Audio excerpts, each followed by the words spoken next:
सवेरे छठी माई के दुआरे पहली जाए में छठ घाट हम बाहर जाली सवेरे छठी माई के दुआरे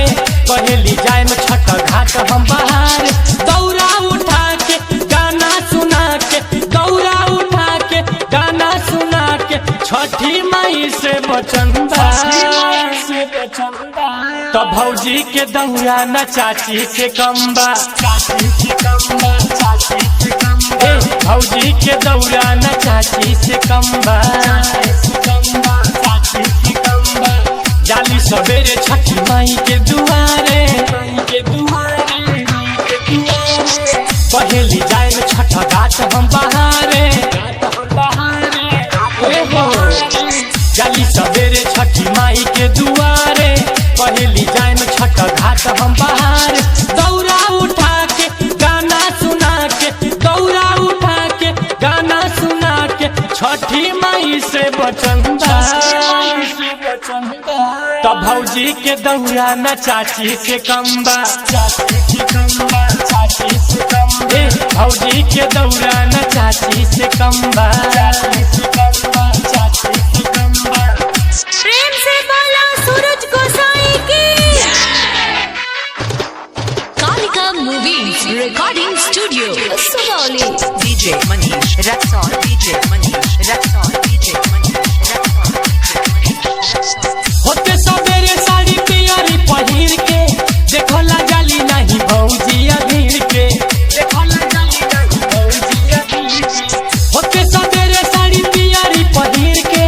देखो ला जाली नहीं भौजी अधीर के कहेली जाए में सुनो सबका से आगे जय देवर लगभग सबका से भागे कहेली जाए में सुन सबका से आगे जय देवरे लगभग आगा तू भागे कोसी भराएम गीतिया गवाएम कोसी भराएम गीतिया गवाएम बोली हमर टन टन बा तो भौजी के दौरा न चाची से कम्बा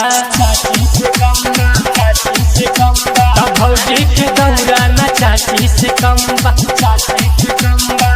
बोला बोला छठी मैया की। DJ Manish Raxol, DJ Manish Raxol, DJ Manish Raxol, DJ Manish Raxol, पहली पप्पू पिया घरे सुन नहीं खन देवरू राम लखन सुन बाहर तू कैसन कवि कामेश्वर सुन घरे पिया नहीं खन देवरू राम लखन सुन बाहर तू कैसन दौरा में लागल बा झकास सुन लाई